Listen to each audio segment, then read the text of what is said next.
Il y a quelques mois, j'étais l'invité du podcast The Swissbox Conversation, et entre beaucoup d'autres sujets, l'hôte m'a demandé pourquoi j'avais autant d'a priori sur le format du débat. Regardez. Ici, on m'a déjà dit, mais tu voudrais pas faire des débats entre des personnes? Et je me dis, Ouais. c'est intéressant le débat, mais j'ai l'impression que quand on débat, on parle pour gagner, pour affirmer une position. Alors que quand on converse, comme on le fait là, euh, on enlève déjà ce mécanisme un peu aliénant, que là, bah, je vais dire quelque chose pour essayer, tu vois, de réussir ou de gagner. Le débat, c'est un spectacle. Le débat, c'est un spectacle et l'enjeu, c'est pas un enjeu de logos, c'est un enjeu d'éthos. L'enjeu dans un débat, c'est il faut avoir l'air plus fort, il faut avoir l'air mieux armé que notre adversaire. C'est très différent. Et donc, c'est un sport d'équipe, en fait, le débat. C'est le représentant de l'équipe A doit gagner sur le représentant de l'équipe B pour que les supporters soient contents. Donc, c'est vraiment un enjeu Mhm. d'éthos. Et donc, l'idée d'apprendre le débat, eh ben, c'est parce que c'est une bonne manière de se faire remarquer, c'est une bonne manière de se faire respecter, c'est une bonne manière d'être craint. C'est pas un enjeu de logos. C'est la conversation qui permet un enjeu de logos. Parce que si on a envie de vraiment arriver au cœur de ce que quelqu'un pense, bah, il faut s'installer. Il faut s'installer. Et donc, il y a deux possibilités de savoir ce que vraiment quelqu'un pense. On peut soit lire ce qu'il écrit, ou on peut se mettre dans une situation où, par les questions, on va l'amener à élaborer sa pensée. Parce qu'il faut comprendre que le débat, c'est une situation de stress. C'est une situation de stress, c'est une Un peu de situation de guerre. conflit. Ouais, de guerre, absolument. Donc les idées qu'on va mettre sur la table, bah, enfin, on va pas nuancer, par exemple, que ce qu'on va montrer, c'est une petite partie conquérante et agressive de notre pensée, alors que la conversation permet d'ouvrir. Et donc c'est tout à fait le format que tu as choisi est tout à fait cohérent avec l'objectif que tu donnes de montrer la complexité du monde. Parce que quand on met les gens dans une situation où ils peuvent vraiment s'installer dans un discours, quand on peut les relancer, ça, la différence. Dans un débat, on prend la parole pour attaquer, pour déconstruire, pour réfuter. Dans une conversation, on prend la parole pour approfondir. Dans un débat, les gens vont pas dire, tiens, c'est intéressant ce que tu as dit, est-ce que tu peux développer? C'est la conversation qui permet de faire ça. Mais alors du coup, tu vois un intérêt au débat en soi dans les médias publics ou traditionnels, à part un petit peu le spectacle pour renforcer sa propre position. Est-ce que tu dirais, mais il y a une légitimité quand même à ça pour Pour moi, construire la pensée? en fait, pour moi, c'est une impasse. Pour moi, le débat, c'est une impasse. Et là, faut que je développe quand même une chose. Je pense qu'on a la chance aujourd'hui d'avoir peut-être dans l'histoire la situation qui ressemble le plus au contexte dans lequel la rhétorique est apparue. Donc la rhétorique est apparue durant la première expérience de démocratie directe. Donc pour la première fois, les humains se sont dit, OK, on va arrêter de s'appuyer sur les anciens, la tradition, la religion pour prendre les décisions.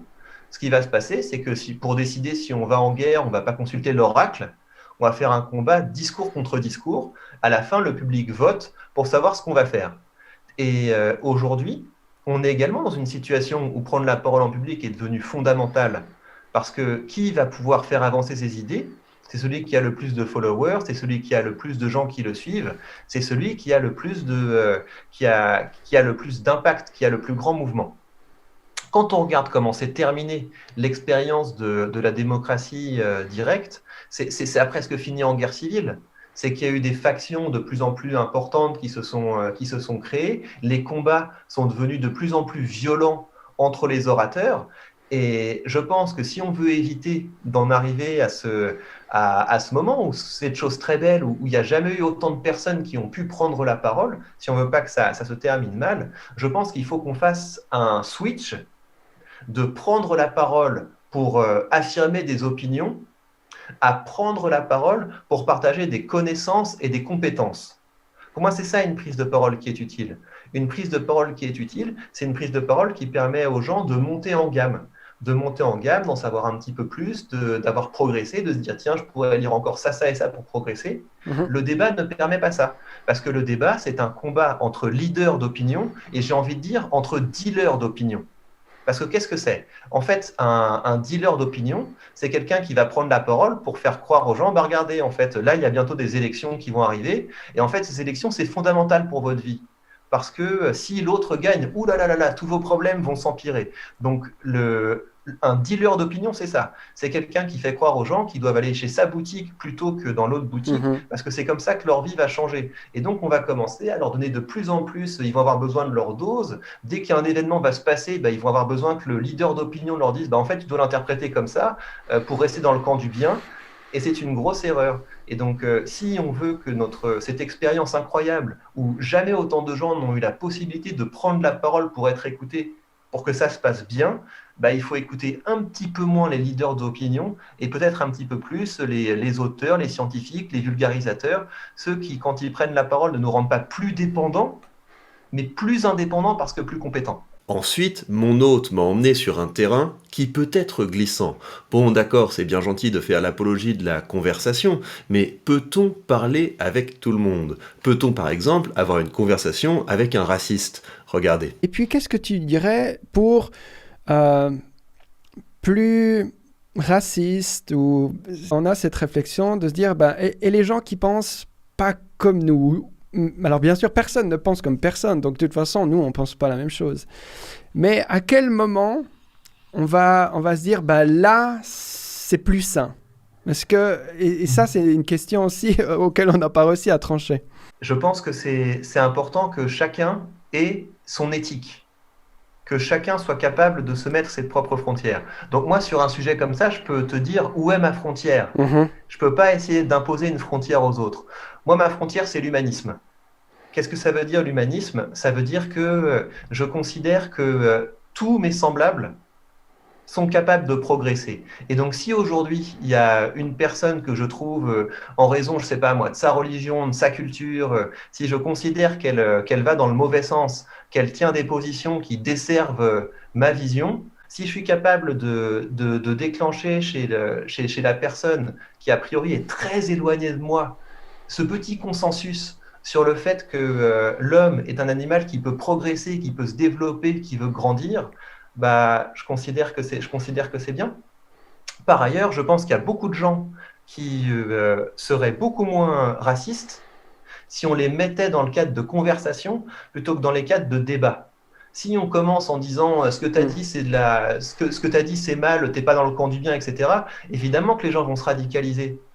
Si on laisse aux gens le temps de s'exprimer, de dire voilà, moi ce que j'aime dans mon pays, c'est telle chose, c'est telle tradition, c'est telle culture, c'est telle fête, etc.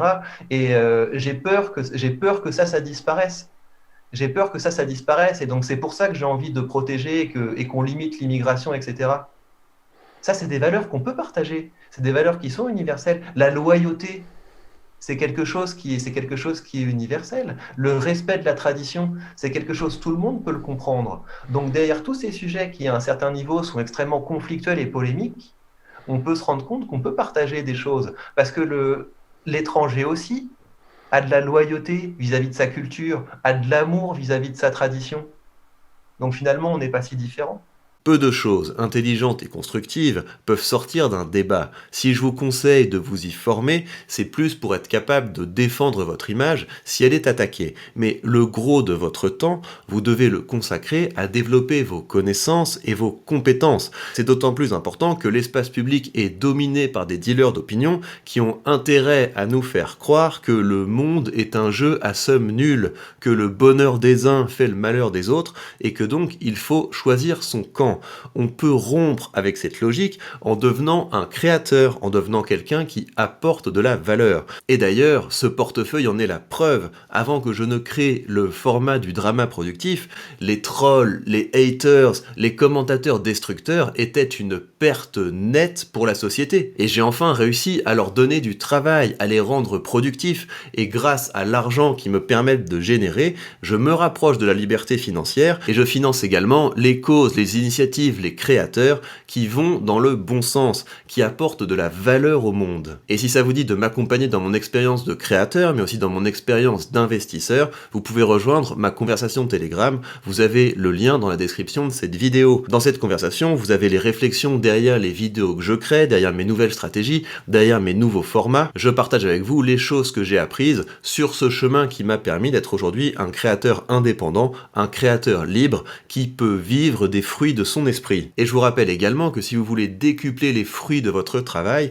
vous avez également le lien dans la description vers le courtier que j'utilise, le courtier dans lequel j'investis l'argent que je gagne dans le cadre du drama productif, dans des entreprises qui me permettent d'augmenter mon capital et qui me versent des dividendes pour me constituer progressivement un revenu passif qui me permet d'avoir de plus en plus de temps à consacrer à la création, aux choses que je trouve belles, utiles et agréables. Je vous invite donc plus que jamais à faire le choix de la valeur, à faire le choix de la création.